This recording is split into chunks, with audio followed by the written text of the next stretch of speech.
Well, we'll dedicate this video to John Plant. John was our resident Great Northern person until he passed away a number of years ago. So anyway, for all those billy goats and to John, this video's for you. This is the Western Star coming at us here. This is the Great Northern secondary train. And coming up the other way is the Empire Builder. So we have the two passenger trains of the Great Northern passing each other here by the farm on the LK&R Railroad.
And there goes the Western Star the other direction.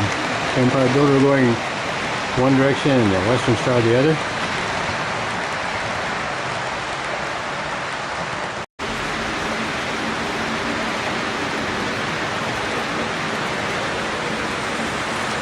And the Western Star again.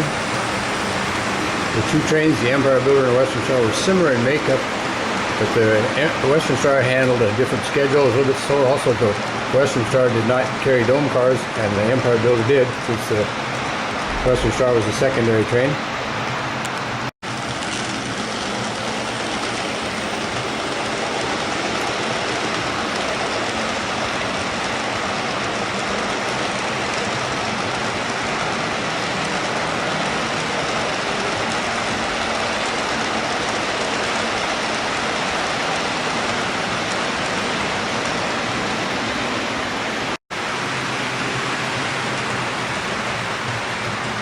And we've got the two trains passing again. Empire Builder on the outside line with the domes, and the Western Star on the inside line with the flat top coaches. I do have a Mountain Series obs car for the Western Star, but it's got some mechanical problems, and so it's sidelined right now, or running the train without it.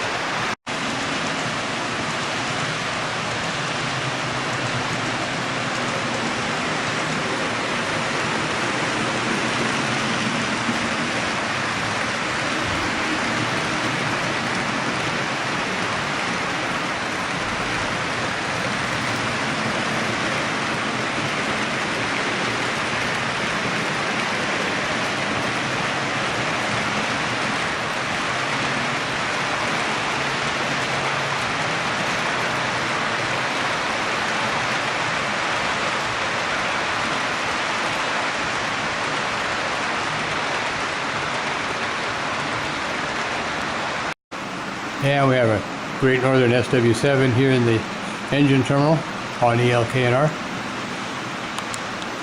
And the other switcher is a Baldwin S12. Great Northern had 6 of those at one time, but they're long gone, of course, as is the Great Northern. It's all BNSF these days.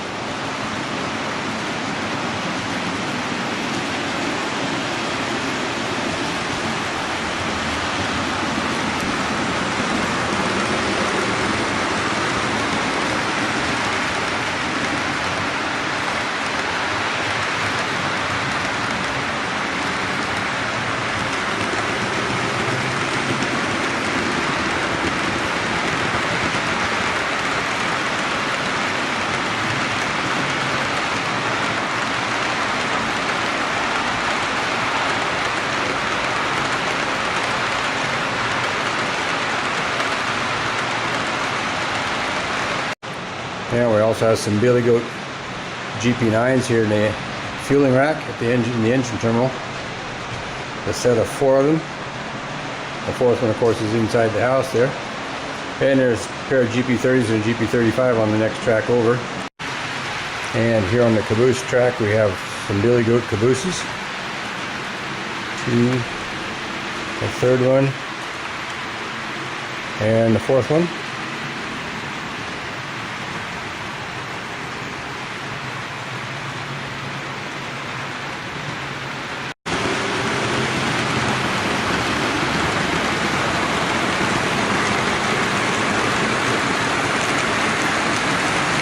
A set of SD45s going down to go on a freight, and of course we got 2 passenger trains passing in the background.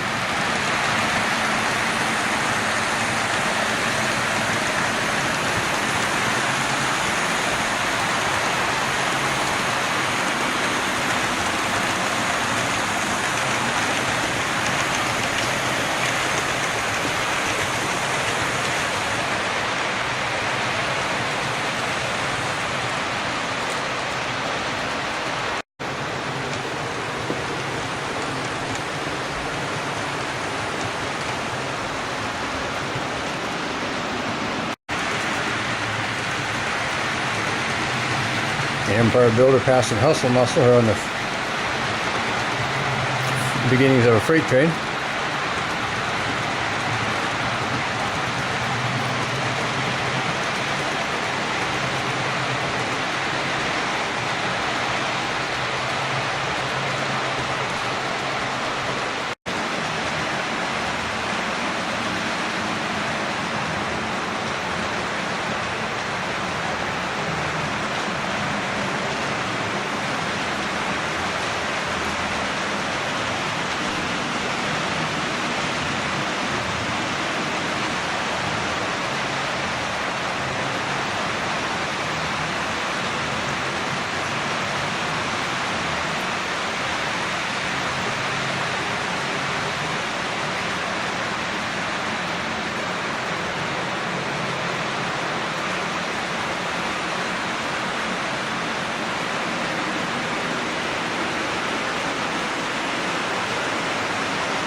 And a view of the engine terminal with the Billy Goats. The layout does look impressive with Billy Goats. And as I mentioned earlier, this video is dedicated to John Plant. John was one of our club members who's unfortunately passed away, and this is his name on the memory plaque here on the club layout. And we got too many names on there, but anyway, this video, since John was a Great Northern aficionado, well, the video is dedicated to him.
Well, here we have two Great Northern F units. The one on the left right over here has the original paint scheme on it, and the one on the right has the 1962 simplified paint scheme. Great Northern had an unusual numbering system for their cab units. The 2 unit sets, whether they be an AA set or an AB set, were in the 200 series. The 3 unit set, ABB or ABA, were in the 300 series, with the 350 and 360 series being the passenger F units. And then the 4 unit sets, ABBA, they were numbered in the 400 series. And it didn't matter whether they were Alcos or EMDs. Like in the case of the 300 series, there was an ABA set of F units numbered 309, and number 310 A, B, and C were Alco FA units. So they were right in the same number series, whether they were Alcos or EMDs. And so anyhow, that's a little bit about the Great Northern's cab units. And there's shows the two different paint schemes, the original on the left and the 1962 simplified on the right. You notice the bottom orange band is gone, as is the yellow striping separating the orange from the green. Well, as I mentioned earlier in the video, I have a Mountain Series observation car. This is a 2-roomette observation lounge. It was built in 1951 for the mid-century Empire builder, and my time period had been reassigned to the Western Star. These cars ended up clear to the end of up to Amtrak, and they were sold to various places. Andy's Diner up near Seattle ended up with 4 of them, and then 2 others. And out of the 6 cars, I think 3 of them are in operating condition, and a 4th one is in the process of being restored. And there's one over in Eastern Washington that's sitting on blocks minus its trucks, and I'm not sure about the other one. But anyway, this is a Mountain Series observation car. It had 2 roomettes, and the rest of the car was all lounge observation. This is a Herkimer custom car, one I had custom made, and it's named the Cathedral Mountain. I don't know if I can get it to pull in or not, but it's the Cathedral Mountain. And there were actually 6 cars of these in real life. This is a Herkimer car that was custom made. I sent them the blueprints, and they made me a custom car. So anyhow, that's a little bit about the observation car that was not on the Western Star, because it had a set of wheels out of gauge. So that's what I found out what's the problem. So cured that, and it should probably be running before too much longer. And a broadside view of the car. It's on the home layout here in the basement. And here's the opposite side of the same car, the Cathedral Mountain. I also put a complete interior in the car as well. So anyway, that's a little bit about the model car.